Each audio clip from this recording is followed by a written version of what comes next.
Hi friends, आप सभी लोगों का आपके अपने YouTube channel agriculture tricks by NK में हार्दिक स्वागत करते हैं।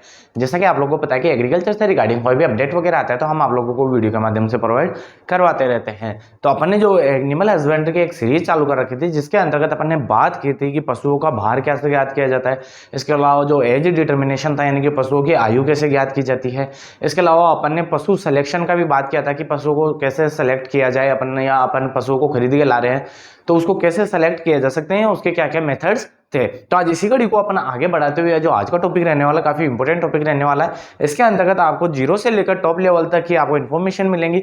इसके साथ ही जो चारे के अंतर्गत जो आपका आता है, किस तरह के साइलेज और जो आपका है, ये दोनों के माध्यम से भी बताया जाएगा कि वीडियो के माध्यम से कि जो साइलेज होता है वो किसका अच्छा बनता है, वो कैसे बनाया जाता है, और है के भी अपन इसमें बात करने वाले हैं। तो इसकी बात करें उससे पहले अपने को थोड़ा मोटा मोटा आइडिया होना चाहिए कि अपन जो आहार प्रबंधन है उसके अंतर्गत क्या क्या मुख्य मुख्य चीजें ध्यान रखनी चाहिए। इसके अलावा जो अपन जो भोजन तैयार करते हैं पशुओं के लिए, तो उसको कैसे तैयार करना चाहिए। तो चलिए विदाउट किसी टाइम वेस्ट के आज का वीडियो स्टार्ट करते हैं।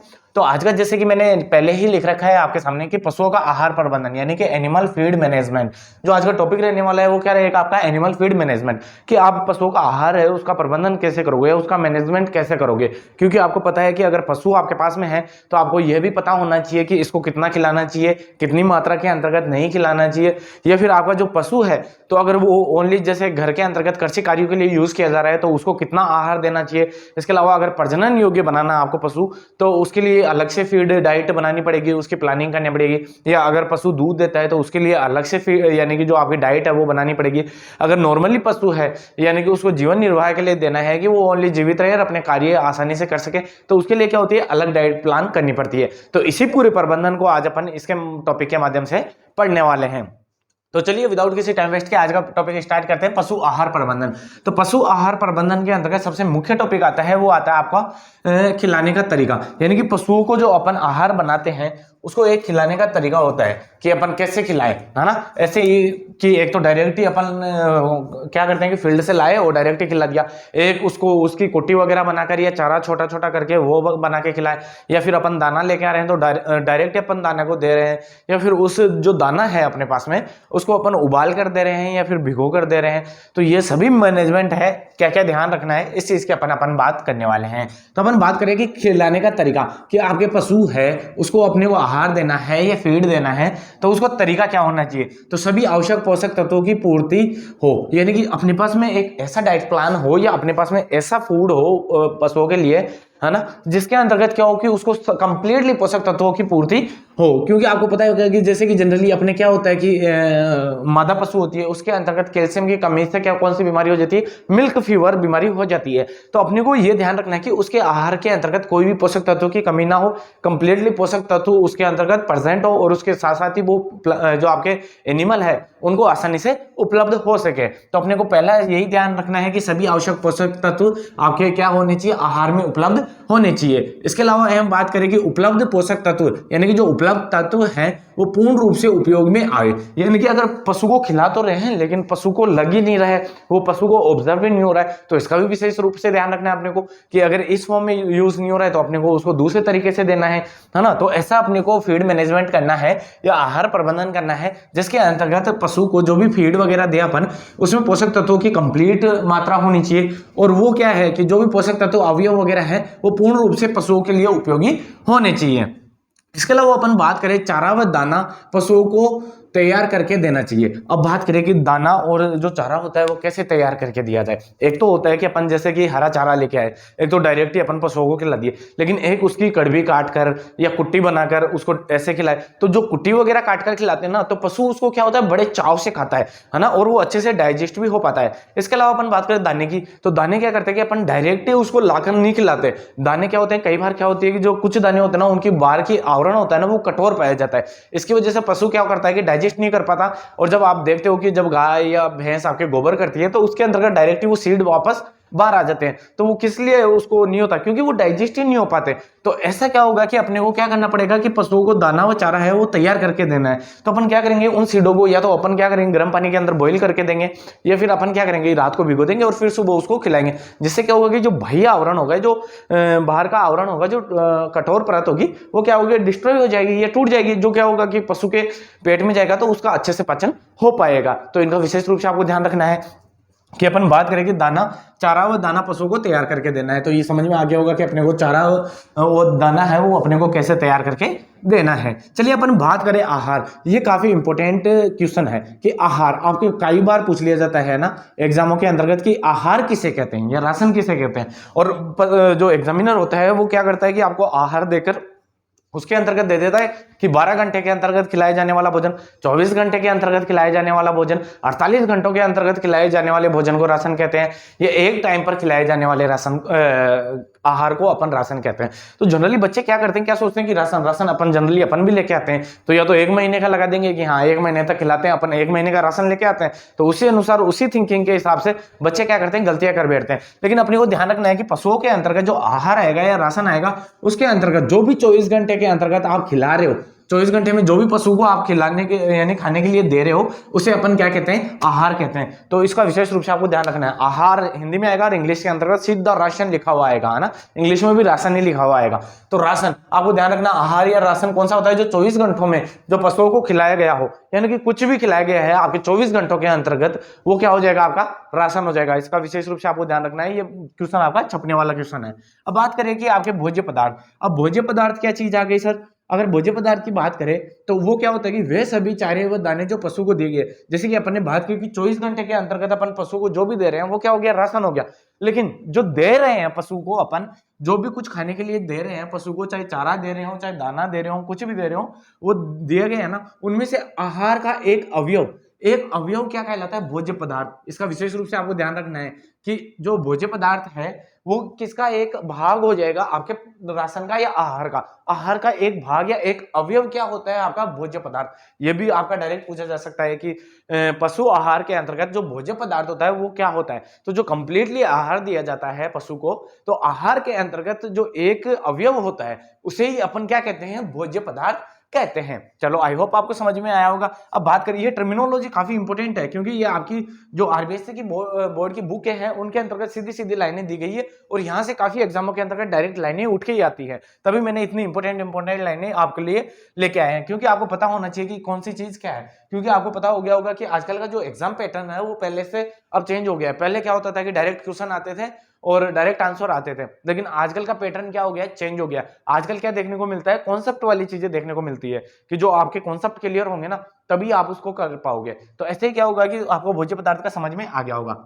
अब बात करें कि पोषक तत्व क्या है। अगर आहार में पाए जाने वाले सभी अवयव जो पशु के लिए आवश्यक होते हैं वही क्या कहलाते हैं पोषक तत्व कहलाते हैं। बात करें कि पोषक तत्व क्या होंगे, अगर अपन पशु को कुछ भी आहार खिला रहे हैं और वो पशु के लिए आवश्यक है वही क्या कहलाते हैं आपके पोषक तत्व कहलाते हैं। उसके अंतर्गत जैसे क्या आपका कार्बोहाइड्रेट हो गया, वसा हो गया, प्रोटीन हो गया, खनिज लवण हो गया, है ना, ये क्या होते हैं सभी वो उसके पोषक तत्व होते हैं। और आपको पता होगा कि एक अच्छी डाइट के अंतर्गत ये सभी चीजें होना आवश्यक होता है। तो आई होप आपको समझ में आया होगा कि पोषक तत्वों की बात की जाएगी तो क्या होगा कि आहार में दिए जाने वाले सभी अवयव चाहे आपके कार्बोहाइड्रेट हो, वसा हो, प्रोटीन हो, खनिज लवण हो या फिर विटामिन हो, ये सभी क्या होते हैं आपके पोषक तत्वों के अंतर्गत आते हैं। अब बात करेंगे कि संतुलित आहार, यानी कि संतुलित आहार किसे कहते हैं। अपन बात करेंगे कि दो तरीके के आहार होते हैं अपने पास में, एक तो होता है संतुलित आहार होता है और एक होता है जीवन निर्वाह आहार।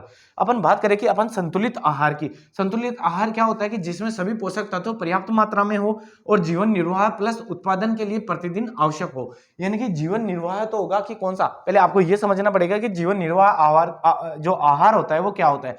तो जीवन निर्वाह आहार होता है जो आहार की वह मात्रा जिसमें पशुओं का स्वास्थ्य और शरीर का तापमान और भार यथावत बना रहे। यानी कि आपके पास में कोई पशु है और उसके अंतर्गत जो जीवन निर्वाह यानी कि वो अपना जीवन निकाल ले, नाम से समझ में आ रहा होगा कि वो अपना जीवन चला ले। अपन नहीं होता कि कई बार कई आदमी होते हैं तो वो क्या होते हैं कि हाँ भैया कि कैसा क्या चल रहा है आपके लाइफ में, क्या नहीं चल रहा, फिर वो क्या बोलते हैं बस जीवन में निकल रहा है या फिर अपना जीवन निर्वाह हो रहा है। तो उनको क्या करते हैं कि वो क्या सुबह की बस 2 रोटी सुबह की मिलनी चाहिए, उनको 2 रोटी शाम की मिलनी चाहिए, बस ऐसे है कि वो जीवित भी है और इतना ज़्यादा मोटा भी नहीं हो पाएगा, और इससे क्या होगा कि एक बॉडी के ऊपर है वो ज़्यादा फैट वगैरह भी नहीं दिखेगा, और लेकिन ऐसा है कि उसका एक जीवन निकलता रहेगा। तो ऐसे क्या होता है, उसे अपन जीवन निर्वाह आहार कहते हैं, जिसके अंतर्गत क्या होगा कि वो मरेगा भी नहीं और ना अच्छे से जी पाएगा, लेकिन उसमें क्या होगा कि उसका बॉडी वेट है वो यथावत रहेगा, और जो बॉडी टेम्परेचर है ऐसे भी नहीं है कि बार बार बीमार होने लग जाएगा, बॉडी टेम्परेचर भी है उसका कंट्रोल में रहेगा, उसे अपन जीवन निर्वाह आहार कहते हैं। लेकिन अपन ने बात की कि अपन संतुलित आहार की,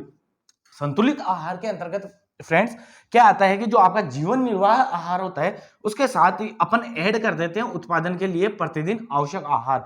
अब प्रतिदिन आवश्यक आहार कौन सा होता है, अब उत्पादन की अपन बात करें कि जैसे कोई पशु है उससे अपन मिल्क निकालते हैं, मिल्क ले रहे हैं, मिल्क प्रोडक्शन हो रहा है उससे, तो अपने वो उसके लिए भैया आपको एक्स्ट्रा आपको क्या देना पड़ेगा, फीड देना पड़ेगा, एक्स्ट्रा आहार देना पड़ेगा, क्योंकि अगर अपन कुछ ले रहे हैं तो उसके लिए आपको क्या करना पड़ेगा, उसको फीड देना ही पड़ेगा। तो जीवन निर्वाह के लिए तो दे ही रहे थे, इसके अलावा अगर अपन और कुछ ले रहे हैं, उससे कुछ भी ले रहे हो, चाहे अंडा उत्पादन कर रहे हो मुर्गियों से, तो अंडे के लिए अतिरिक्त आहार देना पड़ेगा। अगर गाय भैंसों से अगर दूध उत्पादन ले रहे हैं तो दूध का अपने को एक्स्ट्रा आहार उसको देना पड़ेगा। अगर कृषि कार्यों के लिए अपन बैल वगैरह यूज में ले रहे हैं तो उसके लिए भी अतिरिक्त अपने को आहार देना पड़ेगा। तो जीवन निर्वाह प्लस जो अतिरिक्त आहार देते हैं अपन जो उत्पादन के लिए, उसे ही अपन क्या कहते हैं, संतुलित आहार कहते हैं। तो आई होप आपको समझ में आया होगा कि संतुलित आहार किसे कहते हैं। संतुलित आहार के अंतर्गत आपकी दोनों टर्मिनोलॉजी आएगी, जीवन निर्वाह के लिए भी और जो आपका उत्पादन के लिए प्रतिदिन आवश्यक आहार देते हैं उसे अपन क्या कहते हैं, संतुलित आहार कहते हैं। जीवन निर्वाह का आपको समझ में आ ही गया होगा। अब बात करें कि उत्पादन आहार, ओनली सिंगल टर्मिनोलॉजी की बात करेंगे कि उत्पादन आहार। उत्पादन आहार वो क्या होता है कि जो अपन ओनली फॉर उत्पादन के लिए देते हैं। मैंने बताया कि भेड़ वगैरह है, भेड़ से ऊन उत्पादन ले रहे हैं और दूध भी उत्पादन होता है, लेकिन मेनली क्या होता है, ऊन उत्पादन का होता है। तो ऊन उत्पादन ले रहे हैं तो उसके लिए अतिरिक्त आहार देते हैं। पशु जैसा कि आपके बकरियां वगैरह हैं, उससे अपन जनरली दूध उत्पादन भी लेते हैं, लेकिन जो ज्यादातर करते हैं लोग वो मीट प्रोडक्शन के लिए करते हैं, तो उसके लिए अतिरिक्त आहार देते हैं। आपने देखा नहीं होगा, अगर आपने आसपास में देखा हो तो आपके पास में कोई पशु है, बकरी वगैरह है या बकरे वगैरह है, उसको क्या करते हैं अपन, एक्स्ट्रा दाना बाटा खिलाते हैं, ताकि क्या करते हैं कि वो जल्दी से ग्रोथ कर सके और उसका वेट ज्यादा से ज्यादा गेन हो, ताकि जो आपका फार्मर है वो उसको अधिक ज्यादा महंगा बेच सके और अधिक प्रोडक्शन कर सके। तो ऐसे क्या होता है कि जो आपका उत्पादन आहार होता है तो वह आहार की मात्रा जो जीवन निर्वाह के अतिरिक्त उत्पादन हेतु देते हैं उसे ही अपन क्या कहते हैं, आपका उत्पादन आहार कहते हैं। तो आई होप आपको सभी टर्मिनोलॉजी समझ में आई होगी। मैंने आहार की बात की कि राशन किसे कहते हैं, जो 24 घंटों के अंतर्गत पशु को दिया जाता है उसे अपन क्या कहते हैं, आपका राशन हो जाएगा या आहार हो जाएगा। उसके अंतर्गत कुछ भी दिया हो आपने 24 घंटों में जो भी दिया है वो किसके अंतर्गत आएगा, आहार के अंतर्गत आएगा। भोज्य पदार्थ की अपन ने बात की कि वो सभी चीजें यानी कि चारा या दाना जो भी दिया है अपन ने, उसमें से आहार में से एक अवयव होता है या एक भाग होता है, उसे अपन क्या कहते हैं, भोज्य पदार्थ कहा जाता है। पोषक तत्वों की बात की जाएगी तो आहार में पाए जाने वाले सभी अवयव जो कि पशुओं के लिए आवश्यक होते हैं उसे अपन क्या कहते हैं, पोषक तत्व कहते हैं। तो उसकी बात की अपन ने कार्बोहाइड्रेट हो सकता है, वसा हो सकती है, प्रोटीन हो सकती है, खनिज लवण हो सकते हैं या आपके विटामिन हो सकते हैं। इसके अलावा बात करें कि संतुलित आहार, संतुलित आहार में बात की कि अपन ने जीवन निर्वाह के लिए आहार होता है और जो उत्पादन के लिए आहार होता है, इन दोनों का मिक्सर रूप होता है, उसे अपन क्या कहते हैं, संतुलित आहार कहते हैं। जीवन निर्वाह के अंतर्गत कौन सा आता है कि उसके अंतर्गत जो पशु है एकदम स्वस्थ रहेगा, इसके अलावा बॉडी टेम्परेचर कंट्रोल में रहेगा और सामान्यतः इसके अंतर्गत क्या होगा कि जो उसकी शारीरिक दशा है वो यथावत बनी रहेगी। तो वो क्या होता है, आपका जीवन निर्वाह आहार होता है। उत्पादन आहार की बात करें तो अपन ने बताया कि जो एक्स्ट्रा उत्पादन ले रहे हैं, उससे प्रोडक्शन ले रहे हैं, उसके लिए जो अपन उसको खाना या दाना बाटा दे रहे हैं या चारा दे रहे हैं, उसे अपन क्या कहते हैं, उत्पादन आहार कहते हैं, जो कि जीवन निर्वाह के अतिरिक्त होता है। ये आपको मैंने पहले बता दिया। और उत्पादन आहार किस किस से रिलेटेड हो सकता है, आपको मैंने बताया कि दूध उत्पादन से हो सकता है, क्योंकि मिल्क प्रोडक्शन लेंगे तो ऑब्वियसली आपको क्या होगा कि उत्पादन के लिए अलग से आहार देना पड़ेगा। क्योंकि अपने क्या होता है कि जैसे पशु वगैरह होते हैं तो आपको पता ही होगा कि जब पशु ब्याह जाता है तो उसके बाद में मिल्क सिक्रेशन होता है या मिल्क देता है पशु, तो अपन उसको कैल्शियम देते हैं ना, कैल्शियम के गोलियां वगैरह देते हैं, कैल्शियम का घोल बनाकर देते हैं। वो किसके लिए देते हैं, वो इसीलिए तो देते हैं कि दूध का उत्पादन बढ़ सके। अगर बात करें मांस का उत्पादन तो मैंने बताया कि अभी एग्जांपल देके कि अगर अपने पास में कोई बकरी वगैरह है तो अभी बकरे हैं, उसके अंतर्गत क्या करेंगे, अपने पास में छोटा बकरा है तो अपन उसको और एक्स्ट्रा दाना बाटा देते हैं ताकि अपन उसको सेल करें, तब तक वो क्या हो सके, बड़ा हो सके और जो मांस उत्पादन है उसका वो बढ़ सके। इसके अलावा प्रजनन के लिए बताया कि आपको कि अगर आपके घर के अंतर्गत मेल जो आपका पशु होता है उसको तैयार करना है और ज्यादा से ज्यादा वो क्या करे कि अपना शरीर अच्छे से बनाए और जो उसकी सीमन क्वालिटी है वो भी अच्छे से तैयार हो पाए, तो उसके लिए अपन क्या करते हैं कि अतिरिक्त उत्पादन वो क्या करते हैं, आहार देते हैं, जो कि उत्पादन आहार के अंतर्गत ही आता है। उसकी वृद्धि के लिए भी देते हैं। इसके साथ साथ ही ऊन उत्पादन, जैसे मैंने बताया कि आपको कि भेड़ होती है, भेड़ के अंतर्गत अपन क्या करते हैं, ऊन प्रोडक्शन करते हैं ना, वूल प्रोडक्शन करते हैं। तो ऊन का उत्पादन के लिए भी अपन इसको क्या करते हैं, अतिरिक्त आहार देते हैं। अंडे का मैंने एग्जांपल बताया कि जो मुर्गियां वगैरह होती है, जो अंडे वगैरह देती हैं, तो उन मुर्गियों को अपन क्या करते हैं कि दाना ज्यादा खिलाते हैं, ताकि वो अंडा उत्पादन है वो अच्छे से कर सके। इसके अलावा कृषि कार्यों के लिए अगर आप पशु यूज में ले रहे हो, तो उसको भी आपको क्या करना पड़ेगा, अतिरिक्त आहार देना पड़ेगा, क्योंकि अगर पशु काम करेगा तो उसको भोजन तो चाहिए होगा ना, एनर्जी तो चाहिए होगी ना। तो उसी के लिए अपन क्या करते हैं कि उसको एक्स्ट्रा आहार देते हैं। यही आहार क्या कहलाते हैं, आपके उत्पादन आहार कहलाते हैं, क्योंकि इन सब से अपन क्या कर रहे हैं, प्रोडक्शन ले रहे हैं। अब बात करें कि आहार को तैयार करना, यानी कि preparation of feed for feeding, यानी कि अपने को अब आहार तैयार कैसे करें, यानी कि क्या तरीके होने चाहिए। अगर एक तो है कि डायरेक्टली लायार खिलायार फ्री, ऐसा नहीं, लेकिन अपने को तैयार करने का तरीका, कैसे खिलाने का तरीका, हर एक पर्टिकुलर मैकेनिज्म होती है हर चीज की। तो ऐसे ही अपन क्या करते हैं कि पशुओं को खाना खिलाने से पहले या फिर जो आहार को कैसे तैयार करते हैं, तो आपको पता होगा दाना जो चारा होता है वो आवश्यकता के अनुसार खिलाना चाहिए। ऐसे नहीं कि आपका पशु तो छोटा है और आप उसके सामने खूब सारा ढेर सारा लाकर खिला रहे हो, और उसका समय भी निर्धारित होता है कि अगर आपने सुबह खिला दिया तो फिर 8 घंटों बाद में खिलाओगे या 6 घंटे बाद में आपको खिलाना है। तो पर्टिकुलर एक टाइम होता है। ऐसे नहीं कि आप 1 घंटे पहले डाला फिर वापस चारा डाला, आपको पता चला कि हरा चारा ही चारा खिला रहे हो, उससे आपके पशु के अंतर्गत ब्लोटिंग हो गई या फिर आफरा वगैरह आ गया, ऐसी समस्याएं देखने को मिल सकती हैं। तो ऐसे क्या होता है कि एक पर्टिकुलर आपके समय के अनुसार देखना है, और आपका जो खिलाने के कितनी आवश्यकता है पशु को, पशु का आहार के आधार पे मैंने बताया था आपको कि कितना दाना बाटा देना चाहिए, कितना चारा देना चाहिए। तो वो इसीलिए अपन डिटर्मिनेशन करते हैं, ताकि आपको पशु का पता चल सके कि पशु को कब और कितना और कैसे खिलाना है। तो अपन बात करें कि चारा और दाना की आवश्यकता के अनुसार खिलाना चाहिए, कि पशु की आवश्यकता है जितना ही खिलाना चाहिए। इसके अलावा नांद में अच्छी तरह से मिलाकर समय के अनुसार डालना चाहिए। अब नांद में अच्छी तरीके से कैसे, अब कई बार क्या होगा कि आपने पशुओं को देखा होगा कि आपकी जो जो नांद होती है, यानी कि जो पशु चारा खाते हैं, तो उसे अपन क्या कहते हैं, नांद कहते हैं। तो उस नांद के अंतर्गत क्या हो जाता है कि अपन 2-4 बार डालते हैं, 3-4 दिन से साफ नहीं कर रहे हैं, तो उसके अंतर्गत क्या हो जाता है कि स्मेल वगैरह आने लग जाती है, और सफाई ना होने के कारण वो पशु क्या हो जाते हैं कि अरुचिकर दिखाने लग जाते हैं, उसमें रुचि नहीं दिखाते, मतलब कि उसको खाते नहीं है। तो वो नहीं खाएंगे ना, फिर उससे क्या होगा कि आपका जो चारा है वो खराब हो जाएगा। तो इस वजह से आपको नांद की अच्छी तरह से सफाई करनी है, और जो चारा डालोगे आप तो उसको अच्छे से मिलाकर डालना है। तो कई बार क्या होता है, दाना और चारा अपन मिलाकर खिलाते हैं, तो उसको अच्छे से मिलाकर रखेंगे ना, तो पशु क्या होगा कि बड़े चाव से खाएगा और अच्छे से उसको डाइजेस्ट कर पाएगा। इसके अलावा अपन बात करें कि जो चारा होता है बारीक हो उतना ही अच्छा होता है।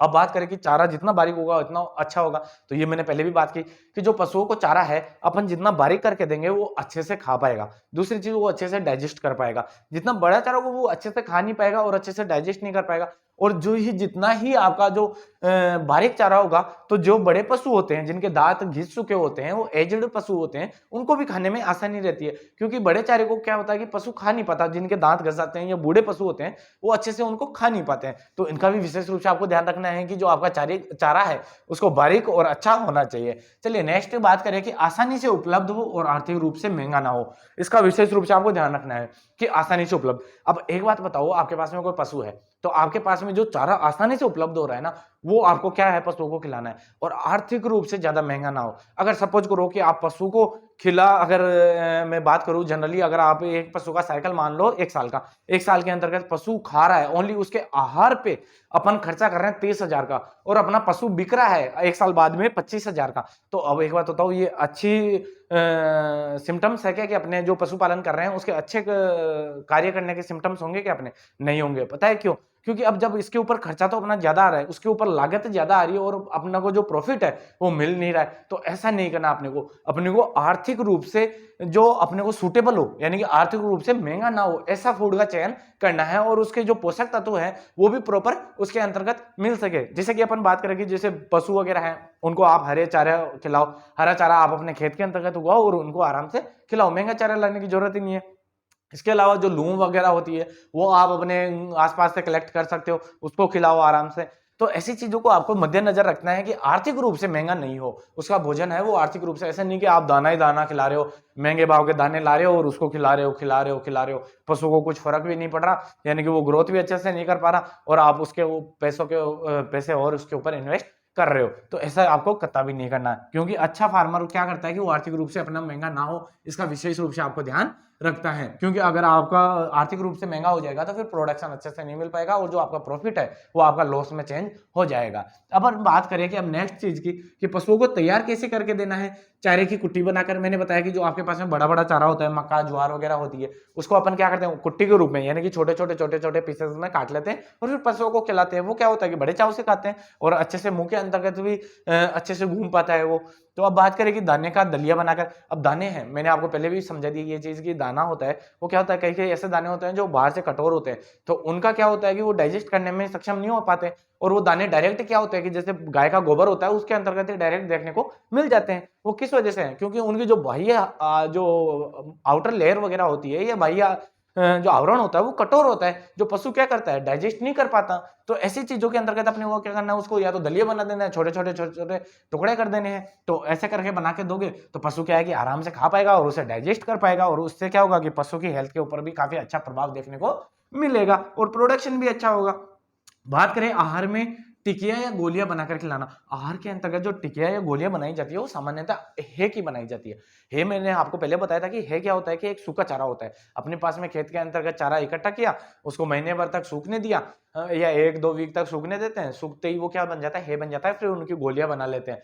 फिर ऐसे चारे को अपन खिलाते हैं ना पशु को, उसमें काफी अच्छी मात्रा के अंतर्गत प्रोटीन पाया जाता है। आपको ध्यान रखना है कि जो आपका हे होता है वो प्रोटीन का अच्छा स्रोत होता है। और अगर बात करें कि आपके साइलेज, साइलेज किसका अच्छा स्रोत होता है, वो कार्बोहाइड्रेट का अच्छा स्रोत माना जाता है। तो अपन क्या करते हैं कि हे के अपन टिकिया या गोलियां बनाकर भी अपन आसानी से खिला सकते हैं, जो पशु के काफी चाव से खाते हैं। बात करें आहार को पकाना, अब ये मैंने आपको पहले बता दिया आहार को पकाना क्यों जरूरी है। अब अपन बताया कि दाने की जैसे ही बात की थी तो उससे समझ में आ गया कि आपका पकाना क्यों जरूरी होता है, कि पशुओं को चारा सीधा काटकर खिला सकते हैं पर दाना नहीं खिला सकते। अब बात करें कैसे नहीं खिला सकते, ये मैंने बता ही दिया आपको कि अगर उसकी हार्ड लेयर होगी वो डाइजेस्ट नहीं हो पाएगा और वो डायरेक्ट आपके क्या होगा वेस्ट मटेरियल के रूप में वापस बाहर आ जाएगा, तो वो कोई मतलब का नहीं रहेगा। तो इस वजह से अपन क्या करेंगे, पशुओं को चारा सीधा खिला सकते हैं लेकिन दाना नहीं खिला सकते। उसके लिए अपने को क्या करना पड़ेगा, उसको पकाकर खिलाना चाहिए, या फिर रात भर अपन क्या कर सकते हैं पानी में भिगोकर और फिर खिला सकते हैं। लेकिन इसके अंतर्गत एक काफी इंपॉर्टेंट पॉइंट आता है, यहाँ से आपका शानदार क्वेश्चन बनने वाला होता है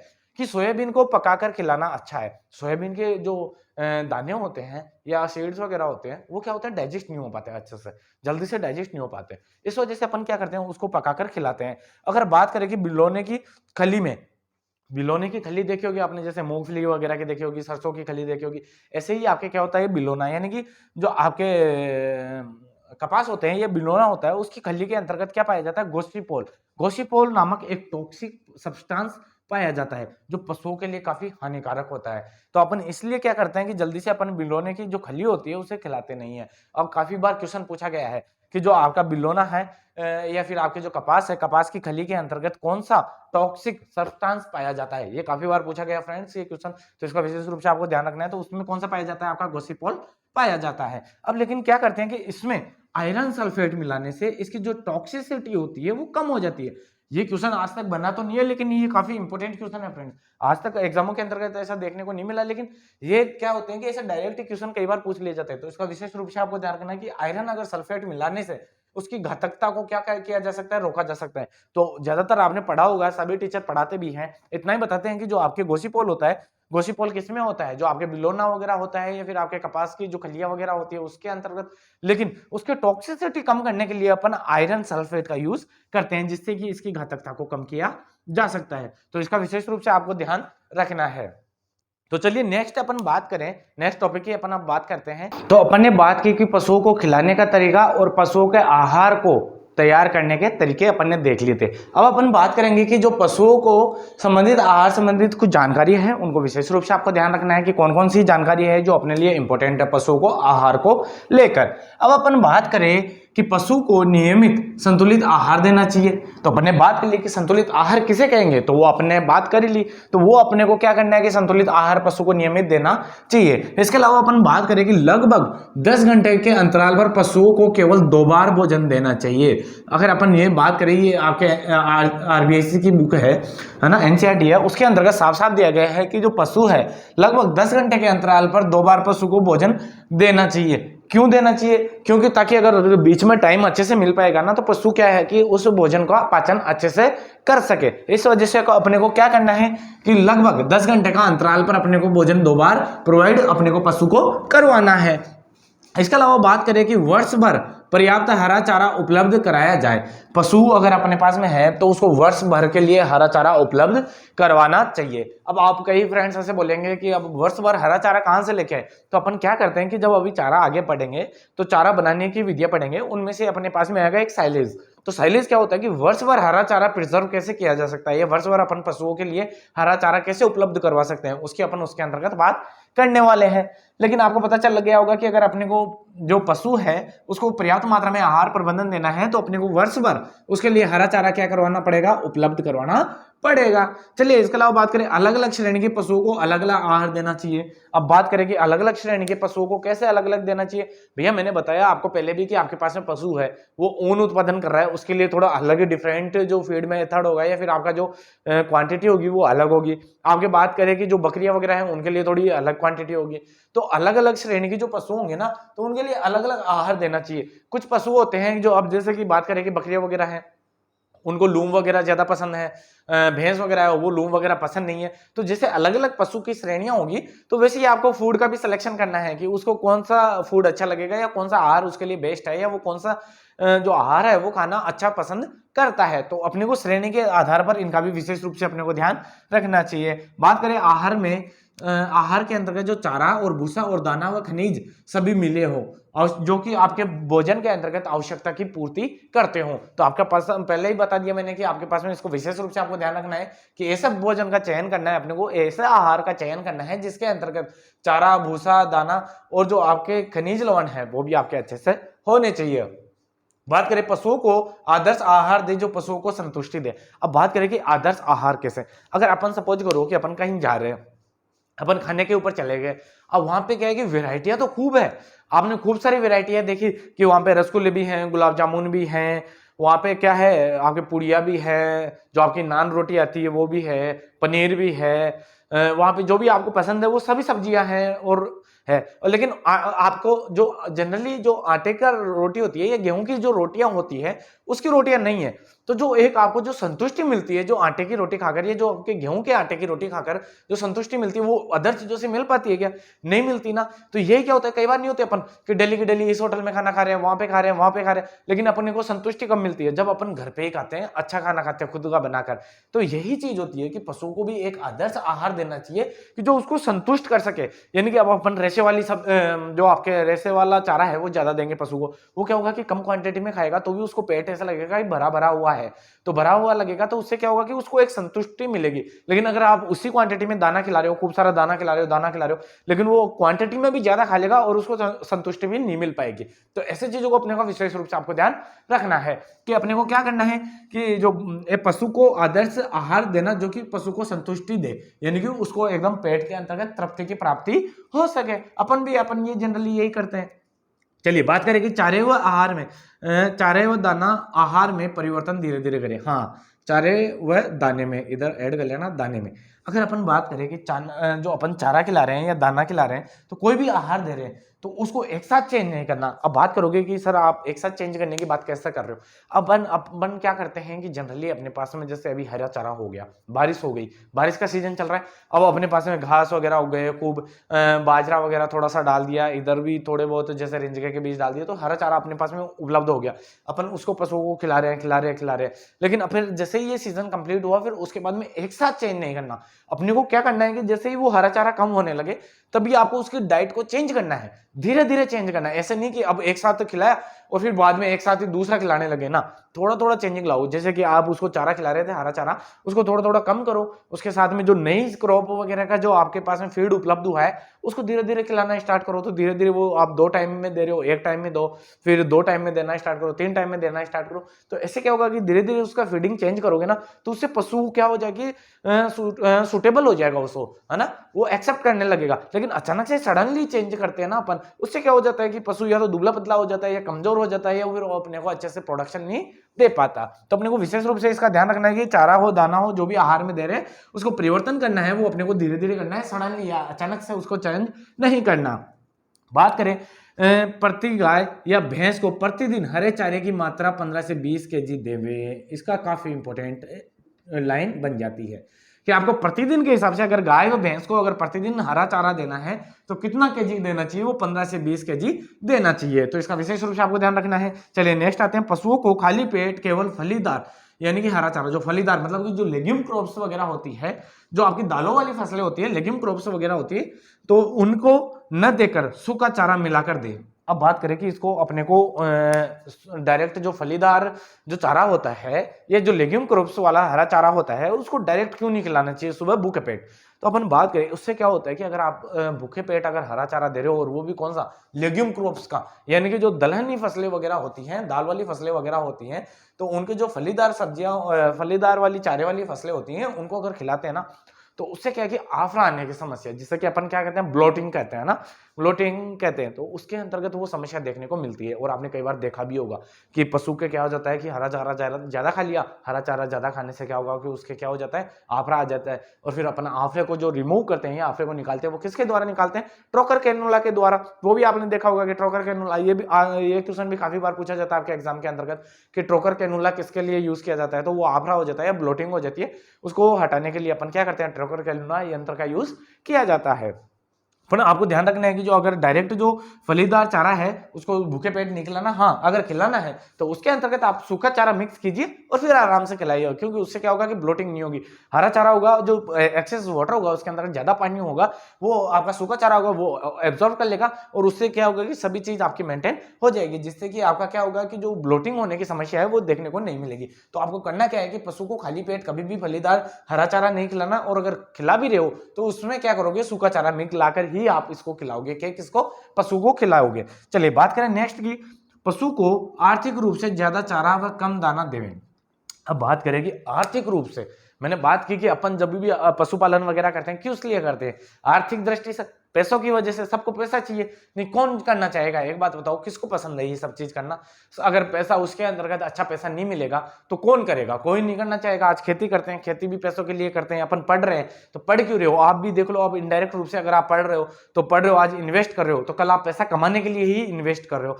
तो अगर इस सर्किल की बात करें, सब पैसा कमाने के लिए ही कर रहे हैं। सब आज सुबह उठते हैं, जल्दी से काम पे जा रहे हैं, वो अपना दिन में काम करते हैं, किसके लिए, सब पैसा के लिए, ताकि अपना पेट का पालन कर सके। तो ऐसा ही क्या होता है कि अगर आपको अगर आर्थिक रूप से अगर देखना है आपको, तो हरा चारा ज्यादा दे, क्योंकि अगर आपके पास में दाना बाटा होगा वो काफी महंगा पड़ता है फ्रेंड्स। अगर आप देखोगे कि 1 किलो दाना बाटा है वो काफी महंगी आता है, तो वो क्या होता है कि आपका महंगा पड़ेगी। हरा चारा क्या होगा कि जो आपका सस्ता पड़ेगा, सूखा चारा होता है वो क्या होता है, सस्ता आता है। और उससे क्या होगा कि जो आर्थिक रूप से क्या होगा कि आपको दाना बाटा क्या करना है, कम देना है, और सूखा चारा ज्यादा देना है, जिससे कि क्या होगा कि जो आर्थिक रूप से यानी कि पैसों के मामले के अंतर्गत वो मेंटेन हो सके, तभी आप उसके अच्छा प्रोडक्शन ले पाओगे। अगर आप उसके आहार पे ही ज्यादा पैसा खर्च कर दोगे तो फिर ऐसे ही जो आप करोगे पशुपालन वगैरह, उसका कोई मतलब नहीं रह जाएगा, क्योंकि अगर प्रॉफिट ही नहीं हो रहा तो फिर क्या मतलब है, ये आप भी समझ सकते हो। चलिए बात करें कि अपन ने क्या बात की, पशुओं को आर्थिक रूप से ज्यादा हरा चारा दे, कम दाना दे। क्यों देवे, क्योंकि चारा आपका सस्ता आएगा और दाना क्या होता है वो महंगा आता है, तो इस वजह से अपने को कम क्वांटिटी में दाना देना है। ऐसे नहीं कि बिल्कुल ही कम कर दे, लेकिन अपने को कम देना है इसके मुकाबले, चारे के मुकाबले, ताकि चारा ज्यादा देंगे तो वो क्या होगा कि अपने आर्थिक दृष्टि से थोड़ा सुटेबल हो पाएगा। पशुओं को ज्यादातर खाना दूध निकालते समय देते हैं, ज्यादातर, हाँ पशुपालक इसके अंतर्गत ये ऐड करना आपको, पशुपालक या पशुपालक। या फिर मैं बात करूं कि अपने जनरली घरों के अंतर्गत देखा होगा कि अपने मम्मी वगैरह क्या करती है या पापा वगैरह क्या करते हैं, आपके घर में या कोई पशुपालक होगा या फिर आपने कोई वर्कर काम के लिए रख रखा है, तो कई बार देखा होगा अपने घर के अंतर्गत भी कि आपके क्या होता है कि पशु को दूध निकालना चाहते हैं, तो अपन क्या करते हैं, थोड़ा सा चारा रख देते हैं उसके पास में।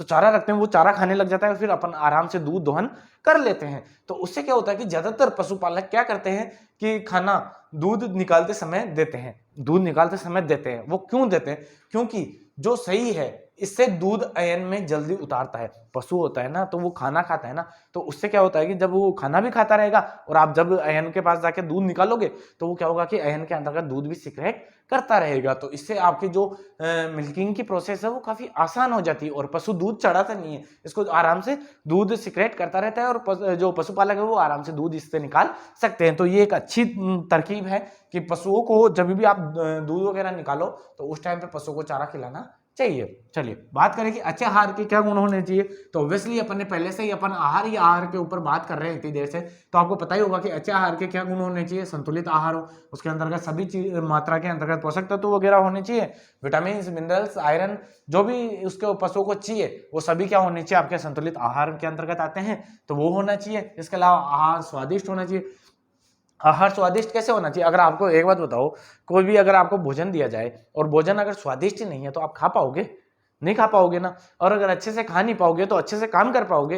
नहीं कर पाओगे। चाहे आपका पढ़ने का काम हो, चाहे अदर कुछ काम हो, आपको कुछ भी काम है, अगर खाना ही अच्छे से नहीं खा पाओगे तो अच्छे से काम कैसे कर पाओगे। तो ऐसे क्या होगा कि आपका पशु का आहार है वो स्वादिष्ट होना चाहिए, ताकि पशु ज्यादा चाव से खाए। ज्यादा चाव से खाएगा, उससे आपको जो काम कराना, अगर कृषि कार्य के लिए है तो कृषि कार्य के लिए काम आ जाएगा वो। अगर आप मिल्क के लिए प्रोडक्शन के लिए कर रहे हो तो वो मिल्क अच्छे से देगा। ऑब्वियसली इसका ध्यान रखना है आपको कि आहार क्या होना चाहिए, आपका स्वादिष्ट होना चाहिए। अब बात करें सुपाच्य और अच्छा रेशा हो, फाइबर हो। अब जो फाइबर वाली चीजें होती है ना, वो सुपाच्य होती है और अपनी जो अंदर की सेल्स वगैरह होते हैं उनके लिए भी काफी अच्छी मानी जाती है। तो जो आपका अच्छा फाइबर वाला होगा ना, तो वो क्या होता है कि डाइजेस्ट जल्दी से हो जाता है, अच्छे से डाइजेस्ट होता है। तो भोजन अपने को ऐसा सेलेक्ट करना है, पशु के लिए आहार है वो ऐसा सेलेक्ट करना है जो क्या हो कि सुपाच्य हो, यानी कि आसानी से पचने वाला हो। ऐसा नहीं कि आज खा रहा है और उसका पाचन ही नहीं हो रहा। तो इसका विशेष रूप से आपको ध्यान रखना है कि सुपाच्य हो और अच्छा रेशा हो, क्योंकि जो अच्छे रेशे वाला जो चारा होगा वो अच्छे से सुपाच्य आराम से होगा, कि वो अच्छे से पचने वाला होगा। तो अपने को ऐसे ही फूड का या जो आपका फीड है उसका चयन करना है जो सुपाच्य और अच्छा है, उसके अंतर्गत रेशा पाया जाए, जिससे कि अगर ज्यादा अच्छे से रहेगा पशु तो अच्छे से हेल्दी रहेगा और अच्छे से प्रोडक्शन आपको देने वाला है। बात करें आहार सस्ता हो और सुगमता से उपलब्ध हो। अब बात करें कि आहार सस्ता क्यों हो, वो अपन ने पहले ही बात कर ली, तो आप समझ सकते हो कि ज्यादा महंगा आहार भी अपन नहीं ला सकते, क्योंकि अगर अपने को प्रॉफिट ही नहीं मिलेगा तो फिर ऐसा व्यापार करने से ही क्या मतलब है। तो ऐसे ही क्या होगा कि अपने को आहार सस्ता हो और सुगमता से उपलब्ध हो, कि अपने फार्म तक आसानी से उपलब्ध होना चाहिए। ऐसी ही अपने पास में क्या होना चाहिए, आहार होना चाहिए पशुओं के लिए। अब पशु का आहार है वो विरेचक होना चाहिए। अब बात करें कि विरेचक क्यों होना चाहिए, क्योंकि पशुओं के लिए विरेचक काफी अच्छा माना जाता है। जैसे कि आपका साइलेज हो गया, है हो गया, गांव का गेहूं का जो चोकर होता है वो हो गया, चापड़ वगैरह हो गई, ये पशु को अपन खिला सकते हैं ना। ये काफी अच्छे से चाव से भी खाते हैं और ये विरेचक भी होते हैं। बात करें दूध वाले पशुओं को कैल्शियम प्रचुर मात्रा में खिलाए। अगर बात करें, मैंने पहले बताया था कि अगर पशु है उसको अच्छी मात्रा के अंतर्गत अपने को, जो दूध देने वाले पशु होते हैं उसके अंतर्गत अच्छी मात्रा में कैल्शियम अपने को देना है, क्योंकि दूध के माध्यम से कैल्शियम खूब बाहर आ जाता है, जिससे क्या होता है कि पशुओं के अंतर्गत एक मिल्क फीवर नाम की बीमारी हो जाती है। तो वो क्या होता है कि अपने को आर्थिक रूप से भी नुकसान पहुंचा सकती है। इसलिए अपने को क्या करना चाहिए, ऐसा फूड का मैनेजमेंट करना चाहिए जिससे कि अपने को पशुओं को प्रचुर मात्रा में कैल्शियम दिया जा सके। अब बात करें कि सामान्यतः पशुओं का आहार में कितना क्या देना चाहिए। अगर बात करें मैं सूखे चारे की, अगर सामान्यतः पशुओं को आहार में आपको 2/3 भाग, ये डायरेक्ट ऐसे ही क्वेश्चन पूछे जाएंगे, ये आपका इतना सा पोर्शन है ना, ये इंपॉर्टेंट है आपका, ये काफी इंपॉर्टेंट पॉइंट्स लिखे गए हैं आपके। अगर सामान्यतः पशु आहार में 2/3 भाग, जिसे कि अपन क्या कहते हैं 66% सूखा चारा दे, आपको चारा देना है ना, और दाना बाटा देना है पशु को, तो आपको ध्यान रखना है कि 2/3 भाग यानी कि 66% सूखा चारा देना है, और 1/3 भाग यानी कि 33% क्या दे, आपको दाना बाटा देना है। किसको, आपके पशु को देना है। ये आपके अच्छा माना जाता है पशु के लिए। तो आपको डायरेक्ट ही पूछ लिया जाएगा कि सूखा चारे की मात्रा कितनी होती है और दाने बाटे की मात्रा कितनी होती है।